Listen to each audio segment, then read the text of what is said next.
नमस्कार, welcome to my YouTube channel learn and grow with Shivani. कैसे हो आप सब लोग? आई होप आप सब अच्छे होंगे and for HP Patwari exam के लिए आपकी प्रिपरेशन अच्छी चल रही होगी। लास्ट वीडियो में हमने पॉलिटी का पार्ट स्टार्ट करे थे, 25 पार्ट्स स्टार्ट करे थे, जिसमें हमने पार्ट 1 कंप्लीट कर लिया था, है ना।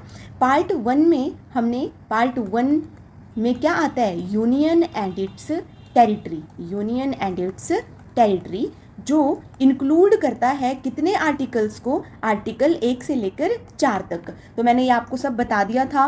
साथ ही साथ यहाँ से रिलेटेड जो कमीशन बनते हैं वो भी आपको करवा दिए थे, और वीडियो के एंड तक आते आते मैंने आपको एमसीक्यू भी करवा दिए थे जितने इस पार्ट 1 से बनते हैं। आज हम करेंगे part 2 of the constitution. Part 2 of the constitution में हम क्या देखेंगे, सिटीजनशिप। सिटीजनशिप जिसके अंदर आर्टिकल आएंगे 5 to 11। ठीक है, तो आगे वीडियो को हम कंटिन्यू करते हैं। डन।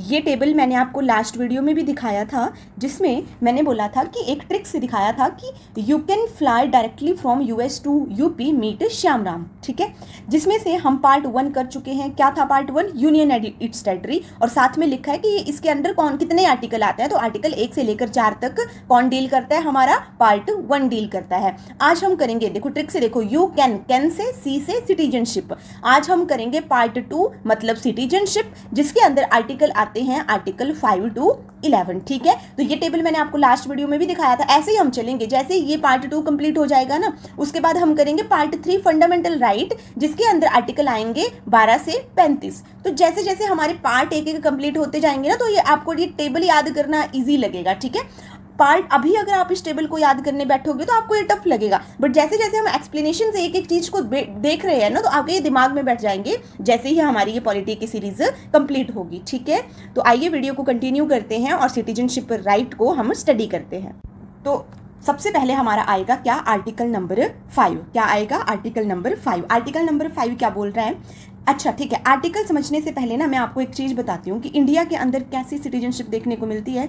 इंडिया के पास सिंगल सिटीजनशिप। ठीक है, कंट्री के पास ऐसे होता है जैसे ड्यूल सिटीजनशिप होगी, सिंगल सिटीजनशिप होगी। हमारी इंडिया की क्या होती है, सिंगल सिटीजनशिप। क्या मतलब होता है सिंगल सिटीजनशिप का? जैसे कि मान लो हम इंडिया में रह रहे हैं, है ना, तो हमारे पास किसकी सिटीजनशिप है, इंडिया की। मान लो कोई इंडिया का पर्सन किसी फॉरेन कंट्री में जाता है, और जैसे अमेरिका, ऑस्ट्रेलिया, वहाँ की जाके क्या ले लेता है, सिटीजनशिप। अगर हम बाहर की कंट्री की सिटीजनशिप ले लेते हैं तो हमारी इंडिया की जो सिटीजनशिप है वो क्या कर दी जाएगी, रद्द कर दी जाएगी। ठीक है, ऐसा नहीं है कि आप फॉरेन में रह रहे हो तो आपके पास बाहर की भी सिटीजनशिप है और इंडिया की भी सिटीजनशिप है, बिकॉज इंडिया की ड्यूल सिटीजनशिप नहीं है। इंडिया 2 सिटीजनशिप नहीं देता, ड्यूल सिटीजनशिप नहीं है कि आप इंडिया की भी ले लो और बाहर की भी ले लो। ठीक है, इंडिया की क्या है, सिंगल सिटीजनशिप। अगर मैं किसी और कंट्री की सिटीजनशिप लेती हूँ तो मेरी अपनी कंट्री की सिटीजनशिप क्या कर दी जाएगी, कैंसिल कर दी जाएगी। ठीक है, क्लियर है। अब चलते हैं हम आर्टिकल के अंदर। ठीक है, पहला आर्टिकल हमारा बोलता है, क्या है हमारा पहला आर्टिकल, आर्टिकल नंबर 5 हमारा क्या बोलता है कि citizenship at the commencement of the constitution. क्या मतलब है इसका, कि भारत का निवासी, हिंदी में बोलूं तो इसका मतलब है who domicile in India is the citizen of India, is the citizen of India. ठीक है, मतलब जो भारत का निवासी है वो भारत का नागरिक होगा, जो भारत में रहता है वो भारत का क्या होगा, नागरिक होगा। ठीक है, भारत का निवासी भारत का नागरिक होगा। हु डोमिसाइल इन इंडिया, जो भारत का निवासी है, is the citizen of the India, वो भारत का नागरिक होगा। ये कौन बोल रहा है, हमारा आर्टिकल नंबर 5। ठीक है, क्लियर है। आर्टिकल नंबर 6 क्या बोल रहा है, हमारा आर्टिकल 6 पे चलते हैं हम। आर्टिकल 6 बोल रहा है the right of citizenship of certain person who have migrated to India from Pakistan. ठीक है, अब देखो मैं आपको ना 6, 7, 8 कैसे समझाती हूँ। देखो 6, 7, 8 को हम कैसे समझते हैं। देखो 5वां समझ आ गया, भारत का निवासी भारत का नागरिक है। 6वां क्या बोलता है कि जब हमारी इंडिपेंडेंस हुई 1947 को, तो या मतलब जब पाकिस्तान बना तो कुछ पर्सन, हमारा क्या हुआ था, जैसे मान लो ये इंडिया का मैप है, तो यहाँ पर हमारा जो अब बांग्लादेश है ना, ये बांग्लादेश है, और यहाँ पे क्या हमारा पाकिस्तान है। ठीक है, ये जो बांग्लादेश था ये तो 1971 में बांग्लादेश बना, पहले ये क्या था, ईस्ट पाकिस्तान, पूर्वी पाकिस्तान। ठीक है, और जो उस साइड है जो अभी भी है this is the west Pakistan. तो इंडिया के दोनों साइड पहले क्या था, पाकिस्तान, ठीक है। ये जो वेस्ट पाकिस्तान वाला हिस्सा था ना, यहाँ पर मोस्ट क्या थे, मोस्ट ऑफ क्या थे, मुस्लिम पॉपुलेशन थी, मुस्लिम पॉपुलेशन, ठीक है। और ये जो ईस्ट पाकिस्तान का पार्ट था, यहाँ पर क्या थी, हिंदू पॉपुलेशन, यहाँ पर क्या थी, हिंदू पॉपुलेशन, ठीक है। तो जब ये माइग्रेशन चल रही थी ना, तो कुछ लोग जो इंडिया में रहना चाहते थे पर पाकिस्तान चले गए, ठीक है। और ऐसे कुछ बहुत सारे लोग थे कि जो इंडिया में रहना चाहते थे बट माइग्रेशन की वजह से उस अबड़ा तबड़ी में कहाँ चले गए, पाकिस्तान चले गए, ठीक है। तो वो जब बाद में पाकिस्तान से इंडिया आए, फिर से जो पाकिस्तान से इंडिया आए, उनको क्या, वो क्या है, सिटीजनशिप, उनको मतलब भारत की सिटीजनशिप दी गई। तो वो किसके अंडर आए, आर्टिकल 6। आर्टिकल 6 क्या बोल रहा है, right of citizen to certain person who have migrated to India. मतलब जो पाकिस्तान से इंडिया आए, जैसे कुछ लोग जैसे माइग्रेशन में चले गए थे, ठीक है, फिर वो पाकिस्तान से इंडिया आए, तो वो किसके अंदर आता है, आर्टिकल नंबर 6। तो मैं अगर ऐसे लिख दूं आर्टिकल, एक सेकेंड, अगर मैं ऐसे लिख दूं, शॉर्ट में समझाती हूँ, आर्टिकल 6, तो ये क्या बोल रहा है, पाकिस्तान टू इंडिया, मतलब ऐसे पर्सन जो पाकिस्तान से इंडिया आए, ठीक है, उनको क्या दी गई, इंडिया की सिटीजनशिप दी गई, क्योंकि पाकिस्तान से अब वो इंडिया माइग्रेट हो गए। ये किसके अंडर आता है, आर्टिकल नंबर 6 के अंडर। अब क्या और क्या हुआ, अब देखो आर्टिकल 7, यहाँ शॉर्ट में बता रहा हूँ, डेफिनेशन पे मत जाओ। आर्टिकल 7 डेफिनेशन पढ़नी हो तो देखो, right of citizenship of certain migrant to Pakistan. अब इसका क्या मतलब है कि कुछ लोग जो पहले कहाँ थे, इंडिया में थे, बेचारे कहाँ चले गए, पाकिस्तान में चले गए, ठीक है, इंडिया से पाकिस्तान चले गए। पाकिस्तान में जाके फील हुआ उनको कि इंडिया ही सही था, फिर इंडिया आ गए, तो उनको अब कहाँ की सिटीजनशिप मिली, इंडिया की। तो ये किसके अंडर आता है, आर्टिकल नंबर 7। तो पहले देखो याद करते हैं, आर्टिकल 5 क्या था, जो भारत का निवासी है वो भारत का नागरिक होगा। आर्टिकल 6 क्या था, जो पाकिस्तान से इंडिपेंडेंस के बाद जो पाकिस्तान से लोग इंडिया में आए, उनको इंडिया की सिटीजनशिप मिली, किस आर्टिकल के तहत, आर्टिकल 6 के तहत। आर्टिकल 7 क्या बोलता है, जो लोग इंडिया से पाकिस्तान गए फिर अगेन पाकिस्तान से इंडिया आए, उनको इंडिया की सिटीजनशिप मिली, किस आर्टिकल के तहत, आर्टिकल 7 के तहत, ठीक है, डन, ओके, ठीक है। अब हमारा आर्टिकल 8 क्या बोलेगा, आर्टिकल 8,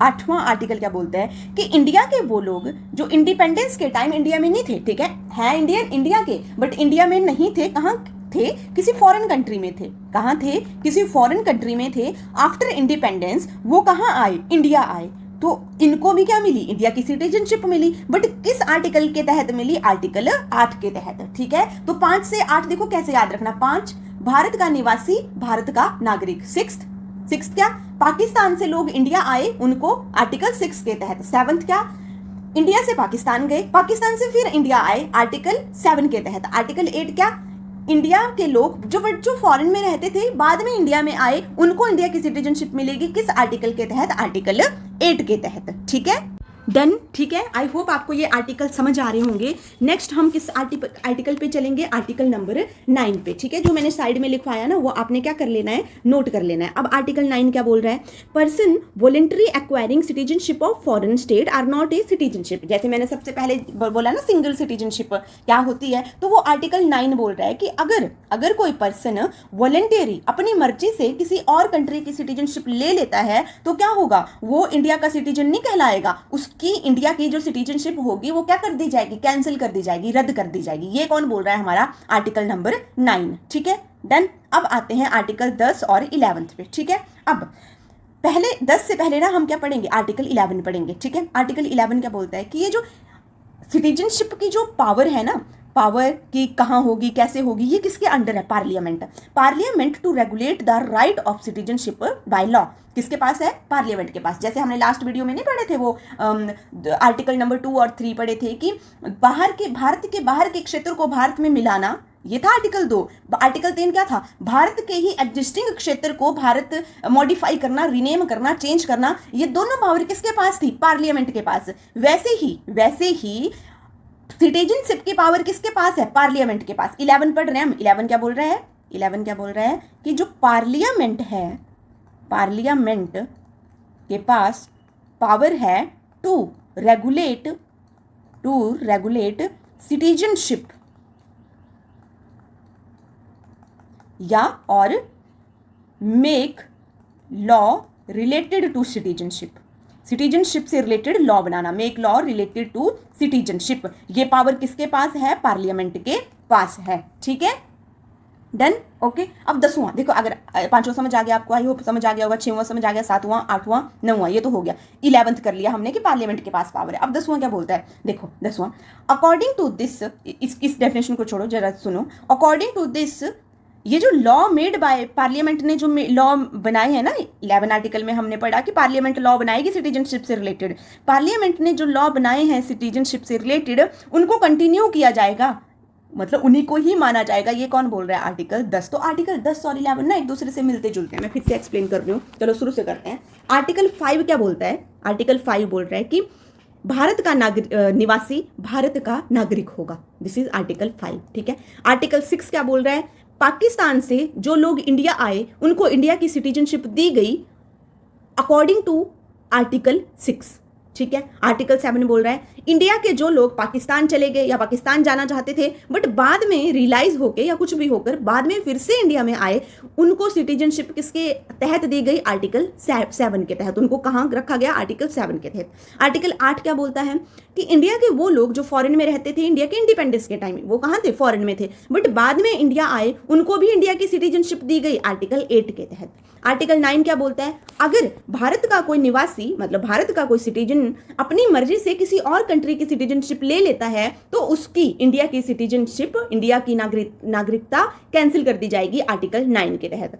आर्टिकल 10 क्या बोलता है कि आर्टिकल 11 के तहत, आर्टिकल 10 क्या बोल रहा है? आर्टिकल 11 के तहत पार्लियामेंट ने जो लॉ बनाए सिटीजनशिप से रिलेटेड, है ना, उनको कंटिन्यू किया जाएगा। ये कौन बोल रहा है? आर्टिकल 10। और आर्टिकल 11 क्या बोल रहा है? Parliament has the power. ठीक है। तो डायरेक्ट क्वेश्चन आता है। अब क्वेश्चन कैसे बनता है? पहला क्वेश्चन बनेगा सिटीजनशिप किसके अंडर, सिटीजनशिप किसके अंडर आता है, मतलब आर्टिकल कौन है? तो 5 to 11, पहला क्वेश्चन। दूसरा क्वेश्चन की पॉइंट है, याद रखो, सिटीजनशिप किस पार्ट के तहत आता है? तो किस पार्ट के तहत आता है? पार्ट 2 के तहत। ठीक है। सिटीजनशिप की पावर किसके पास दी गई है? तो किसके पास दी गई है? पार्लियामेंट के पास। ठीक है। और ये क्या पूछ सकता है? ऐसे डिटेल में पूछ सकता है थोड़ा। ठीक है, डन। आई होप आपको ये समझ आ गया होगा। अब आगे हम वीडियो को कंटिन्यू करते हैं। ये देखो, ये वही रहेगा थोड़ा। यहाँ पर क्या है, मैंने ऐसे बॉक्स की फॉर्म में है, थोड़ा अच्छे से 5वां सिटीजनशिप, 6वां, 7वां, 8वां, 9वां, ये 10वां मैंने सब करवा दिया आपको। ठीक है। तो ये आपने ध्यान रखने हैं। क्लियर है? अब नेक्स्ट हमारा सिटीजनशिप से ही रिलेटेड क्या टॉपिक रहेगा कि भारत में जो हमारा जो सिटीजनशिप एक्ट है ना, हमारा जो सिटीजनशिप एक्ट है, दिस इज 1955। पहला क्वेश्चन यही बन जाएगा, सिटीजनशिप एक्ट कौन से ईयर का है? तो कौन से ईयर का है? 1955 का। ठीक है। अब यहां से क्वेश्चन क्या बनता है कि कितने तरीकों से हम इंडिया की सिटीजनशिप ले सकते हैं और कितने तरीकों से हम इंडिया की सिटीजनशिप लॉस कर सकते हैं। ठीक है। अब देखो, हमारे पांच वे हैं जिससे हम क्या कर सकते हैं, सिटीजनशिप, इंडिया की सिटीजनशिप एक्वायर कर सकते हैं। हमने ट्रिक से याद करना है। क्या ट्रिक है? ब्रांड। क्या ट्रिक रहेगा? ब्रांड। ठीक है। What is brand? क्या याद रखना? 5। ये डायरेक्ट क्वेश्चन आता है, कितने तरीकों से हम इंडिया की सिटीजनशिप ले सकते हैं? 5 तरीकों से। कौन से एक्ट के तहत? सिटीजनशिप एक्ट 1955 के तहत। ब्रांड। बी से बर्थ, में समझाऊंगी एक एक करके आपको, अभी जस्ट के लिए सुनो। बी से बर्थ, आर से रजिस्ट्रेशन, ठीक है, ए से एक्वाजिशन, एन से नेचुरलाइजेशन, डी से डिसेंट। ये मैं एक एक करके आपको एक्सप्लेन करूंगी। पहले 5 तरीके याद करो, क्योंकि ऐसे ऑप्शन दे देगा और बताएगा, बोलेगा इनमें से बताओ कौन सा तरीका नहीं है जिससे हम सिटीजनशिप ले सके। तो क्या याद रखना है? Brand, birth, registration, acquisition, naturalisation and descent. ठीक है। अब 3 सिटीजनशिप एक्ट 1955 के तहत एक तो ये था कि 5 तरीके, 5 वे जिससे हम सिटीजनशिप ले सके, और क्या था? 3 वे जिससे हम इंडिया की सिटीजनशिप खो सके। ठीक है। तो वो जो 3 वे हैं जिससे हम इंडिया की सिटीजनशिप खो सकते हैं, वो कौन से हैं 3 वे? कैसे याद रखना है? थर्ड। देखो 3 तरीके, थर्ड। ठीक है। थर्ड, THRD, ऐसे याद रखना आपने, थर्ड। ठीक है। पूरा लिखा है ना, ये जो मैंने कैपिटल में लिख दिया ना, TRD, थर्ड। ठीक है। टी से टर्मिनेशन, मैं समझाऊंगी क्या होता है ये टर्मिनेशन। ठीक है। क्लियर है? आर से क्या हो जाएगा? रिनंसिएशन। ठीक है। डी से क्या हो जाएगा? डेप्रीवेशन। ठीक है। तो पहले तो आपके इनके नाम याद होने चाहिए। 5 ब्रांड, 3 थर्ड। ठीक है। क्लियर है? ओके। तो ठीक है, अब इनको समझते हैं। इन 5 तरीकों को अब हम क्या करेंगे, समझेंगे। डन। ठीक है। यहां से भी आप इनको देख सकते हो। ठीक है। क्या था? यही था ना वो 5 way, by birth, by descent, this is the brand, BDRN and a acquisition, this is the acquisition. और 3 वे जिससे हम मतलब लॉस कर सकते हैं, रिनंशिएशन, टर्मिनेशन और डेप्रीवेशन। ठीक है, अब हम चलते हैं इनकी एक्सप्लेनेशन में। अब देखो, पहला क्या है हमारा बर्थ। ठीक है, पहला क्या है हमारा बर्थ है। एक्वायरिंग के लिए पहला हमारा है बर्थ। क्या मतलब, बर्थ का क्या मतलब है कि जो भारत में, birth for people born to Indian parents in India, मतलब जिसके पेरेंट्स क्या हो, इंडियन हो सॉरी, एंड भारत में ही जन्मा हो, दो वो उसको क्या है, जैसे हम लोग हैं भारत में ही जन्मे हैं, तो उसको क्या मिलेगी, ऑटोमेटिकली भारत की सिटीजनशिप या भारत की नागरिकता मिल जाएगी। सिटीजनशिप एक्ट बोल रहा है ये। तो पहला हो गया हमारा बर्थ। क्या बोला मैंने, बाया बर्थ में इंडियन पेरेंट्स हूँ, ठीक है, और बच्चे का जन्म इंडिया में ही हुआ हो तो उसको ऑटोमेटिकली भारत की सिटीजनशिप मिल जाएगी। ठीक है, दूसरा है बाया डिसेंट। बाया डिसेंट, डिसेंट का मतलब होता है वंश। क्या मतलब होता है, वंश। For people born to Indian parents outside India. क्या मतलब है इस बात का कि मतलब बच्चा, एक बेबी बच्चा है जो भारत के बाहर जन्मा है, भारत से बाहर किसी और कंट्री में जन्मा है, बट उसके पापा या मम्मी, अगर उसके या तो फादर या तो मदर, इनमें से एक, दोनों हो तो और भी अच्छा है, और अगर एक भी भारत का है तो उसको भी क्या मिल सकती है, भारत की नागरिकता। ठीक है, उसको क्या मिलेगी, भारत की नागरिकता। अगर उसके फादर और मदर में से कोई एक या दोनों इंडिया के सिटीजनशिप है, खुद उसका जन्म भारत के बाहर हुआ है बट पेरेंट्स इंडियन है और इंडियन के सिटीजनशिप है, तो उसको, उस बच्चे को क्या मिलेगी, भारत की नागरिकता। ये कौन बोलता है, डिसेंट, बाया डिसेंट। ये कौन बोलता है, सिटीजनशिप एक्ट 1955। ठीक है, तीसरा है हमारा एक्वाजिशन। जैसे हमने पढ़ा था ना ब्रांड में, एक्वाजिशन। एक्वाजिशन क्या क्या मतलब है कि इनकॉर्पोरेशन ऑफ द टेरिटरी। क्या मतलब है इसका कि मान लो हम भारत के बाहर के क्षेत्र को, मान लो नेपाल, इन फ्यूचर क्या हो, नेपाल हमारा इंडिया का पार्ट बन जाए। ठीक है, तो जो नेपाल के सिटीजनशिप होंगे उनको, अब नेपाल तो रहा नहीं, नेपाल कहाँ आ गया, इंडिया का पार्ट बन गया। ठीक है, इंडिया का कोई मान लो स्टेट बन गया। तो अगर हम किसी टेरिटरी को एक्वायर करते हैं तो उस टेरिटरी में रहने वाले लोगों को भी फिर कहाँ की सिटीजनशिप मिलेगी, इंडिया की सिटीजनशिप मिलेगी। ये बोलता है एक्वाजिशन। तो कौन कौन से हुए हमारे अभी तक, जैसे क्या था हमारा कीवर्ड, क्या था हमारा, ब्रांड था हमारा कीवर्ड, BRAND। बी से कर लिया मैंने, बाया बर्थ हो गया, ए से एक्वाजिशन हो गया, और डी से डिसेंट। ये हो गए, 3 हो गए हमारे। अब कौन बचता है, एक आर और एक क्या बचता है, अब एन बचता है। ठीक है, अब है रजिस्ट्रेशन। अब समझेंगे रजिस्ट्रेशन। रजिस्ट्रेशन क्या होता है, इस डेफिनेशन पे मत जाओ, ऐसे समझो। देखो, मान लो एक बच्चा है, ठीक है, उसका जन्म कहाँ हुआ, भारत के बाहर, फॉरेन कंट्री में हुआ। कहाँ हुआ, outside India. Outside India baby क्या हुआ, बॉर्न हुआ। ठीक है, बट जो उसके पेरेंट्स हैं ना, उसके पेरेंट्स कहाँ के हैं, इंडियन ओरिजिन के हैं। इंडिया की सिटीजनशिप नहीं है उनके पास, है इंडिया के ओरिजिन के हैं। देखो, ये जो मैंने दूसरा करवाया था ना डिसेंट, ये क्या था कि बच्चे का जन्म भारत के बाहर हुआ। मान लो कोई कपल गया है बाहर घूमने के लिए और उन्होंने अपना बेबी डिलीवर कर दिया कहीं बाहर की कंट्री में। ठीक है, बट इंडिया, पेरेंट्स तो इंडिया है ना, इंडिया के हैं ना, पेरेंट्स के पास इंडिया की सिटीजनशिप है, तो बच्चे को इंडिया की सिटीजनशिप मिल जाएगी, बेशक उसका जन्म बाहर हुआ है, क्योंकि उसके पेरेंट्स इंडिया के हैं, या तो एक या तो दोनों। पर रजिस्ट्रेशन में क्या होगा कि बच्चे का मतलब जन्म हुआ भारत के बाहर। ठीक है, इंडिया, पेरेंट्स क्या है, इंडियन ओरिजिन के हैं। पेरेंट्स क्या है, इंडियन ओरिजिन। इंडियन ओरिजिन का क्या मतलब होता है कि इंडिया से बिलोंग करते हैं, अब इंडिया में नहीं रहते, अब उनको इंडिया की सिटीजनशिप उनके पास नहीं है। क्या है, फिर से समझाती हूँ। पेरेंट्स क्या है, इंडियन ओरिजिन के हैं, मतलब इंडिया से हैं बट इंडिया की सिटीजनशिप उनके पास नहीं है। अब उनके बच्चे के पास चॉइस है, इन पेरेंट्स के पास अब किसी और कंट्री की सिटीजनशिप है, पहले इंडिया में रहते होंगे, फिर बाहर शिफ्ट कर लिया होगा और वहां की सिटीजनशिप ले ली होगी। और हमें पता है हमारी इंडिया की क्या करती है, सिंगल सिटीजनशिप। अगर इंडिया का पर्सन किसी और कंट्री की सिटीजनशिप लेता है तो ऑटोमेटिकली उसकी इंडिया की सिटीजनशिप रद्द हो जाती है। ठीक है, तो पेरेंट्स क्या थे, इंडियन ओरिजिन के थे, और बट उन्होंने किसी और कंट्री की सिटीजनशिप ले ली। आगे उनका जो बेबी बॉर्न हुआ, अब इसके पास चॉइस है कि ये इंडिया की सिटीजनशिप लेना चाहता है या बाहर की सिटीजनशिप लेना चाहता है। मान लो अगर ये बच्चा इंडिया की सिटीजनशिप लेना चाहता है तो इसको 5 ईयर के लिए इंडिया में रहना पड़ेगा कंटिन्यू। रजिस्ट्रेशन हुई तब इसको क्या मिलेगी, इंडिया की सिटीजनशिप मिलेगी। ठीक है, तो ये होता है रजिस्ट्रेशन। ठीक है, क्लियर है, समझ आया। बाय बर्थ भारत में ही जन्मा हो, ऑटोमेटिकली मिल गई। बाया डिसेंट, बाहर जन्मा हो बट पेरेंट्स इंडिया के हो। बाया इनकॉर्पोरेशन या एक्वाजिशन, किसी और टेरिटरी को हम इंडिया में ऐड कर लें, बाहर की किसी कंट्री को अगर हम इंडिया का कोई स्टेट बना दें तो ऑटोमेटिकली उस कंट्री के पर्सन को, उस कंट्री के पीपल्स को कहाँ की सिटीजनशिप मिल जाएगी, इंडिया की।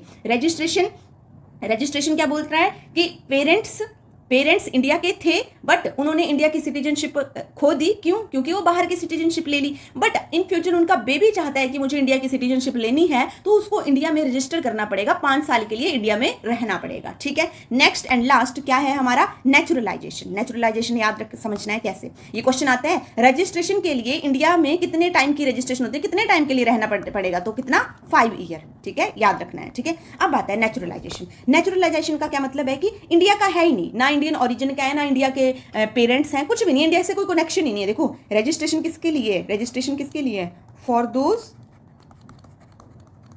Which have a connection with India, which have connection with India. ये किसका है, रजिस्ट्रेशन, कनेक्शन विद इंडिया, ठीक है, ये किसका है, रजिस्ट्रेशन का। बट नेचुरलाइजेशन में क्या है कि इंडिया से कोई कनेक्शन ही नहीं है, ठीक है। नेचुरलाइजेशन में क्या है कि इंडिया से कोई कनेक्शन ही नहीं है। नेचुरलाइजेशन में मतलब मान लो कोई अमेरिका का पर्सन है, अमेरिका का पर्सन है, पेरेंट्स भी अमेरिका के, इंडिया से कोई कनेक्शन नहीं है, दूर दूर तक कोई नाता नहीं है, बट ये अमेरिका का पर्सन क्या लेना चाहता है, इंडिया की सिटीजनशिप लेना चाहता है। तो इसको क्या करना पड़ेगा, इसको देख, समझना इसको ढंग से। ये मान लो अप्लाई डेट है, ठीक है, अप्लाई करने से 1 साल पहले, ये क्या करा इसने, अप्लाई करा, मान लो आज अप्लाई करा इसने, कोई तारीख थी, मान लो 1 अक्टूबर 2025 था, मान के चलो 1 अक्टूबर 2025 को इसने अप्लाई करा सिटीजनशिप के लिए।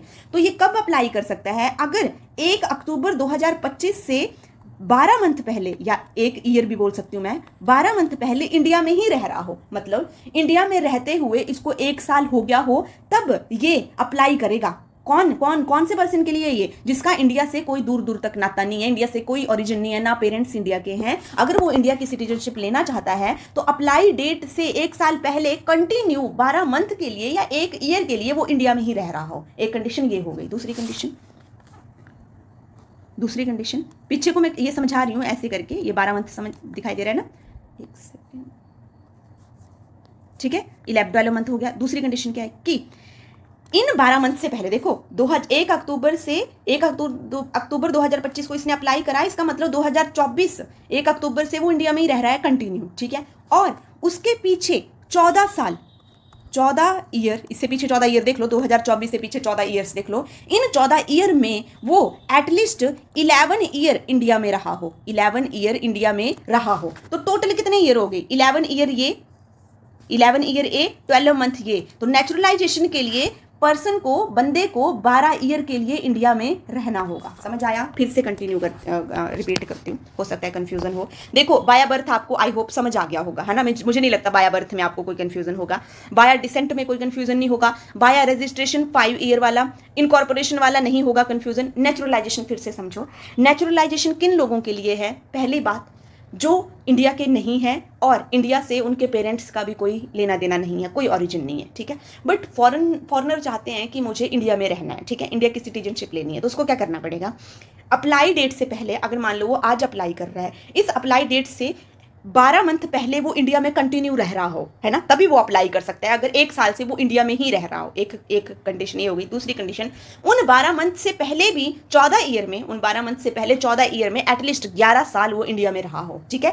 तो इस कंडीशन पे ही बाय नेचुरलाइजेशन के तरीके से उसे क्या मिलेगी, इंडिया की सिटीजनशिप मिलेगी। तो डायरेक्ट क्वेश्चन पता कैसे आता है, बाया रजिस्ट्रेशन कितने ईयर से रहने से इंडिया में सिटीजनशिप मिलती है, तो कितना, 5 ईयर। बाया नेचुरलाइजेशन से टोटल कितने हो गए, तो 12 ईयर हो गए ना, टोटल कितने हो गए, 12 ईयर हो गया, ठीक है। तो ये क्वेश्चन आपने ध्यान रखना है। तो ये हो गया सिटीजनशिप एक्ट 1955 के तहत किन 5 तरीकों से हम इंडिया की सिटीजनशिप ले सकते हैं, जिनको हमने याद किया था एक ट्रिक से। क्या था वो ट्रिक, ब्रांड। क्या था वो ट्रिक, ब्रांड। समझ आ गया होगा आई थिंक, ठीक है। कीवर्ड याद रखना है, फिर सब कुछ क्लियर हो जाएगा। डन, ठीक है, ठीक है। अब हमने करना है लॉस कैसे होगा, मतलब इंडिया की सिटीजनशिप किन 3 तरीकों से सिटीजन हो सकता है। देखो एचपी पटवारी एग्जाम में हो सकता है आपसे इतना डीपली पूछे ही नहीं, है ना। हो सकता है डायरेक्ट ऐसे भी क्वेश्चन आते हैं कि कितने तरीकों से इंडिया की सिटीजनशिप मिलती है, डायरेक्ट 5, कितने तरीकों से इंडिया की सिटीजनशिप हो सकता है? डायरेक्ट 3, ठीक है, ऐसे डायरेक्ट क्वेश्चन भी आते हैं, ठीक है। अब त्याग कितने तरीकों से होगा? 3 तरीकों से। कैसे याद किया था? ट्रिक से, थर्ड, TRD, ऐसे याद किया था ना। T से क्या था? Termination, termination. D से क्या था? रिनंसिएशन, वो लिखा है ना, रिनंसिएशन। और D से क्या था? डेप्रीवेशन, ठीक है। टर्मिनेशन क्या होता है? टर्मिनेशन होता है बर्खास्त कर देना। कब करेगा वो बर्खास्त? देखो क्या होता है टर्मिनेशन, बर्खास्त करना, बर्खास्त करना, निकाल देना। देखो मान लो इंडिया का सिटीजनशिप है और दूसरी कंट्री की सिटीजनशिप ले रहा है, बट इंडिया में नहीं बताया हुआ है, ठीक है, तो फंस तो जाएगा ही। तो उसको क्या कर दिया? टर्मिनेट कर दिया। उसने बाहर की कंट्री की सिटीजनशिप ले ली तो इंडिया की सिटीजनशिप कैंसिल हो जाएगी। ये होती है टर्मिनेशन, बर्खास्त कर देना, ठीक है, क्लियर है। दूसरा है रिनंसिएशन। रिनंसिएशन का मतलब होता है स्वैच्छिक, स्वैच्छिक त्याग। स्वैच्छिक मतलब अपनी मर्जी से, अपनी मर्जी से अगर मैं चाहूं कि मुझे इंडिया की सिटीजनशिप नहीं चाहिए तो मैं क्या कर सकती हूँ? त्याग कर सकती हूँ और किसी और कंट्री की सिटीजनशिप ले सकती हूँ। ये क्या हो गया हमारा? स्वैच्छिक। रिनंसिएशन हो गया स्वैच्छिक त्याग, टर्मिनेशन हो गया बर्खास्त करना, डेप्रीवेशन हुआ देशद्रोही। जैसे मान लो देशद्रोही कुछ ऐसा है, हमने कुछ ऐसा वो कर दिया, जैसे टेररिस्ट ऐसा कुछ कर दिया, तो आपको ऑटोमेटिकली इंडिया की सिटीजनशिप से क्या कर दिया जाएगा? कैंसिल कर दिया जाएगा, ठीक है। आप डेफिनेशन भी पढ़ सकते हो। रिनंसिएशन में लिखा है self declaration to renounce citizenship, खुद बोलना कि मुझे सिटीजनशिप नहीं चाहिए। टर्मिनेशन में लिखा है an Indian voluntary acquire the citizenship of other country, अगर मैं अपनी मर्जी से दूसरी कंट्री की सिटीजनशिप ले सकती हूं तो मुझे उस कंट्री इंडिया की सिटीजनशिप से क्या कर दिया जाएगा? टर्मिनेट कर दिया जाएगा। तीसरा लिखा है deprivation, compulsory termination of the citizenship by the central government, ठीक है, क्लियर है। आई होप आपको ये समझ आ गया होगा। आई होप आपको ये वीडियो अच्छी लगी होगी। आज की वीडियो में हमने क्या देखा? पार्ट 2 सिटीजनशिप देखा, जिसमें हम 5 to 11 आर्टिकल को समझा और किन तरीकों से हम इंडिया की सिटीजनशिप ले सकते हैं और किन तरीकों से खो सकते हैं, ये मैंने ट्रिक के माध्यम से आपको समझाया, ठीक है। वीडियो अच्छी लगी हो तो लाइक करें, शेयर करें, सब्सक्राइब करें। इस वीडियो में मैंने अभी MCQ ऐड नहीं किए हैं क्योंकि नेक्स्ट वीडियो में मैं जो नेक्स्ट टॉपिक रहेगा उसी के अंदर मैं सिटीजनशिप के MCQ भी ऐड करूँगी, ठीक है। ओके, ठीक है, थैंक यू सो मच।